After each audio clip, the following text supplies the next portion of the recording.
Student, আশা করছি তোমরা সকলেই ভালো আছো এবং সুস্থ আছো। তো আজ আমি উপসর্গ সম্বন্ধে বিস্তারিতভাবে আলোচনা করব। এখানে দেখো আমি দিয়ে দিয়েছি উপসর্গ এবং অনুসর্গ, কিন্তু আজ আমি শুধু এই উপসর্গটা নিয়েই আলোচনা করব এবং বইয়ে কি মানে ফুটে উঠেছে, বইয়ের মধ্যে কি লেখা আছে উপসর্গ বিষয়ে সেসব বলবো। আর তার আগে আমি জানাবো যে উপসর্গটা কেন দেব। কবিতা বলে একজন মেসেজ করেছিলে, কালকে আমাকে কমেন্ট করেছো। তো তুমি বলেছিলে কালকে 7টার মধ্যে দিতে, তো 7টার মধ্যে মানে আমার আজকে 7টার মধ্যে দিতে আর কি, কিন্তু আমার সম্ভব হয়নি দেওয়া। কারণ দেখো এত তাড়াতাড়ির মধ্যে তো ভিডিও দেওয়া সম্ভব হবে না। তা আজকে আমি এই বইয়ের মধ্যে কিন্তু উপসর্গটা পেয়েছি।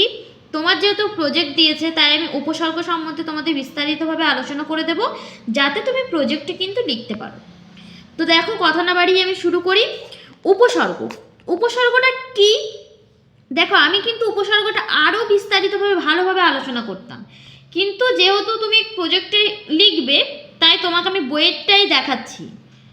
দেখো, যেসব অব্যয় জাতীয় শব্দ বা শব্দাংশ ধাতুর পূর্বে যুক্ত হয়ে ধাতুর অর্থের পরিবর্তন বা উৎকর্ষ ঘটায় বা অর্থের বৈশিষ্ট্য সম্পাদন করে সেগুলোকেই বলা হয় উপসর্গ।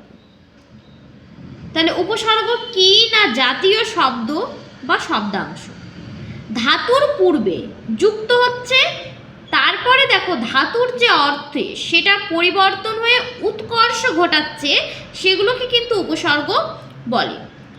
যেমন দেখো এক্সাম্পল অনেক দিয়েছে, তুমি এটা স্ক্রিনশট নিয়ে নাও এবং তার সাথে তুমি তা লিখতে তোমার সুবিধা হবে আর কি। দেখো সংস্কৃত উপসর্গ যুক্ত ধাতু থেকে কৃদন্ত পদ বিশেষ্য বিশেষণ ছাড়া ক্রিয়াপদও গঠিত হয়। যেমন দেখো গম ধাতু, গম ধাতু হয় পড়ে থাকবে, সংস্কৃতে থাকে গম ধাতু থেকে ক্রিয়াপদ হয় গচ্ছতি। যারা পড়েছো সংস্কৃত যাদের রয়েছে তারা এই বিষয়টা কিন্তু বুঝবে যে গম ধাতু কি। তারপরে দেখো এই গচ্ছতি হয়েছে, সেটা গঠিত হয়েছে গচ্ছতি। তেমনই আবার উপসর্গযুক্ত আগম থেকে হয় আগচ্ছতি, ক্রিয়াপদও গঠিত হয়। এখানটা তো রয়েছে, এখানটার পড়লাম না আমি দেখো বেশি বড় ভিডিও করে দিতে চাই না, যেহেতু আমি বারবার বলছি তুমি প্রজেক্টে লিখবে, তাই আমি সেইভাবে তোমাদেরকে বুঝিয়ে বলবো না। আমি শুধু প্রজেক্টে লেখার মতোই তোমাদের একটু বলে দিচ্ছি উপসর্গটা কী। আর দেখো উপসর্গের শ্রেণী বিভাগ। উপসর্গ দেখো সংস্কৃত বা তৎসম উপসর্গ আছে একটা আছে দেশীয় উপসর্গ, একটা আছে বিদেশি উপসর্গ। এবার আমরা জানবো সংস্কৃত উপসর্গ কি। দেখো সংস্কৃত উপসর্গ 20টি আছে।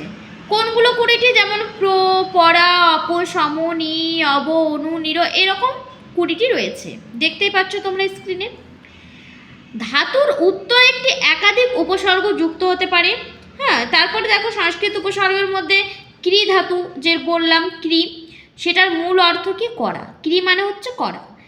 এগুলো যাদের সংস্কৃত আছে তারা সব বিস্তারিতভাবে বুঝেই যাচ্ছ, তাদেরকে আর বিশেষ কিছু করে আমাকে বোঝাবার দরকার নেই। ক্রি ধাতু কি, গম ধাতু কি, এগুলো। তারপরে দেখো নেক্সট পেজে কি রয়েছে দেখি। তারপরে আছে হ্রি ধাতু। এই দেখো যেগুলো দাগ আছে না, সেগুলো তুমি একটু বিশেষ করে লিখবে, যেমন আছে তার এগুলো লেখার দরকার নেই। হ্রি ট্রিগুলো এগুলো এতটা ইম্পর্টেন্ট নয়। বদ ধাতু, বদ কথা অর্থ হচ্ছে বলা। হ্যাঁ, যেমন প্রবদ অর্থাৎ কি হয়ে যায়? প্রবাদ। অপবদ কি হচ্ছে? অপবাদ। এভাবে কিন্তু হয়েছে উপসর্গটা। এবার তোমরা বলতে পারবো যে আমি বিস্তারিতভাবে কিছু বুঝলাম না, সেটা ঠিক কথা, আমি কিন্তু বুঝাইনি, আমি শুধু প্রজেক্টে দেওয়ার জন্যই ভিডিওটা করলাম।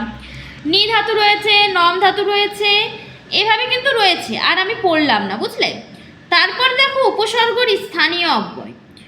দেখো সংস্কৃতে কতগুলি অব্যয় আছে যেগুলো উপসর্গ নয়, সেগুলো কিন্তু উপসর্গের মতো কাজ করে, এগুলোকে আবার উপসর্গ স্থানীয় বলে। যেমন দেখো অন্ত, অন্তর্ভুক্তি, অন্তর্গত, অন্তর্বর্তী, অন্তর্ধান, অন্তরঙ্গ, এগুলো রয়েছে, এগুলো কিন্তু উপসর্গ নয়, কিন্তু উপসর্গের মতো কাজ করে। এগুলো হয়ে গেল তোমার সংস্কৃত উপসর্গ। এবারে দেখো এই দিকে রয়েছে দেশি উপসর্গ। দেশিটা কি? বাংলা ভাষায় নিজস্ব কতগুলো উপসর্গ আছে। এবারে ধরো বাংলারও তো নিজস্ব কিছু উপসর্গ থাকবে, তাই এটা দেশি উপসর্গ। যেমন যেমন অজানা, অচেনা, অফুরন্ত, অদি, এতগুলো হচ্ছে এগুলো নিজস্ব উপসর্গ। তারপরে দেখো যেমন অনা আছে, আ আছে, নি আছে, বি আছে, যাই হোক এতগুলো রয়েছে। তোমরা দেখতেই পাচ্ছ স্ক্রিনে। এটা হয়ে গেল তোমাদের দেশি উপসর্গ। আমি কিন্তু ভেতরে গেলাম না, বুঝলে। তারপরে দেখো বিদেশি উপসর্গ কি রয়েছে।